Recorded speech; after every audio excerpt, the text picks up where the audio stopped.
I'm a happy person, an optimist. I look for the positive. To me, it's the only way to get through life.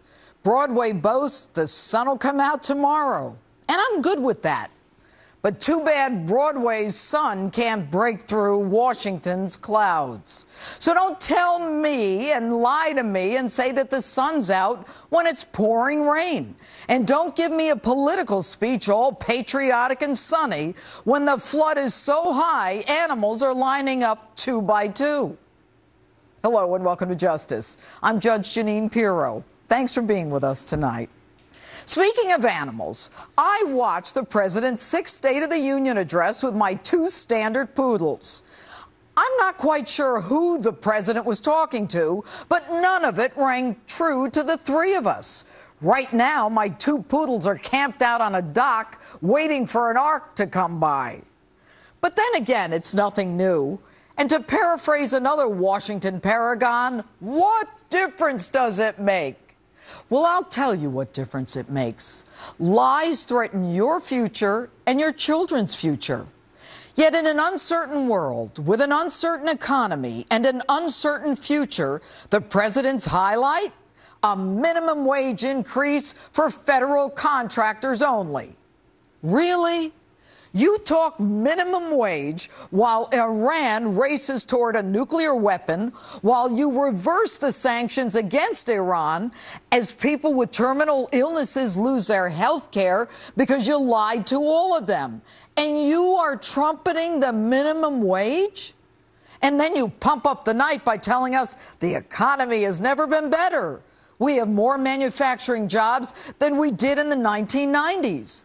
That we have a great job recovery, the lowest unemployment rate in 5 years, and that we, the United States, are the envy of the world. The United States is better positioned for the 21st century than any other nation on earth. Mr. President, who are you talking to? Do you think any of us believe that? Our world standing is far lower than when you came into office. The Middle East burns us in effigy. Even you can't believe yourself. And here's a doozy. China is no longer the world's #1 place to invest. America is. According to whom? You're kidding, right? Let me make this simple. China is our creditor. Would you rather do business with a bank or a debtor? The truth? Experts overwhelmingly say the best countries to do business with are Ireland, China, India, Brazil, Canada. We're even behind Estonia, wherever that is. Although they tell me it's near Latvia.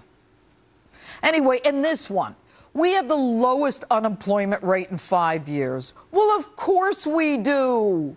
People are so depressed they've stopped looking for jobs. And if there's such great job creation, why do we need to continuously extend unemployment benefits? Why are there 20 million more Americans on food stamps since you took office? You want to up the minimum wage so more can attain the American dream. I'm all for that. In fact, as a teenager, I worked for the minimum wage for years in a dairy and then as a telephone operator. But if you're pushing the American dream, why the hell are you allowing in illegal immigrants who are competing for that same level of pay? Now, of course, everything in Washington is everyone else's fault. And you tell Congress to get those bills to your desk to put more Americans back to work. And if Congress wants to help, you can concentrate funding on proven programs that connect more ready-to-work Americans with ready-to-be-filled jobs. Excuse me, ready-to-be-filled jobs for ready-to-work Americans? Sounds a lot like those shovel-ready jobs that weren't so shovel-ready after you put $800 billion of our hard-earned tax dollars in the stimulus. That one didn't work out so well, now did it? Folks, the truth, it's all theater. And speaking of theater, Mr. President, what's with the Mad Men analogy? It is time to do away with workplace policies that belong in a Mad Men episode. You say that women still make 77 cents for every $1 a man earns? A woman deserves equal pay for equal work? Last time I gave that speech was 20 years ago.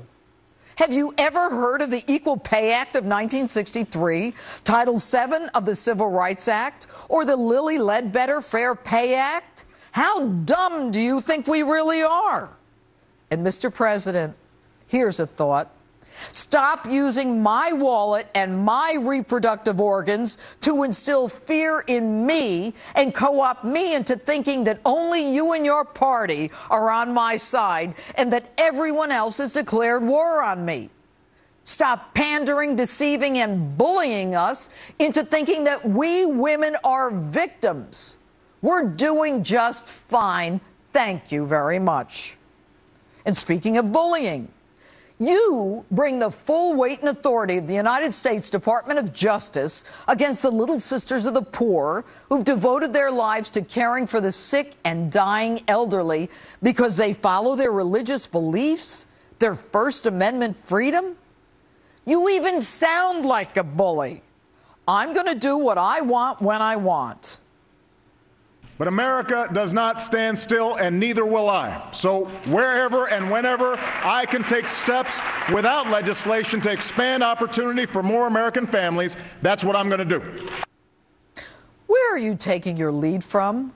This guy or the United States Constitution, which clearly outlines the separation of powers? And what's that? You've got a pen and you're going to use it?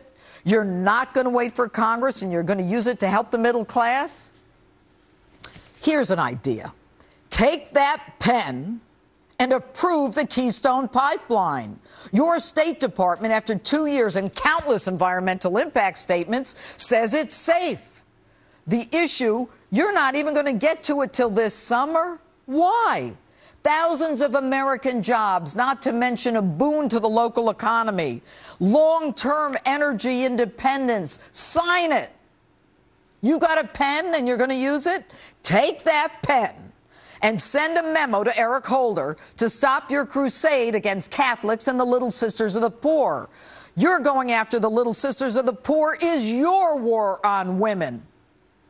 And you've got a pen and you're going to use it?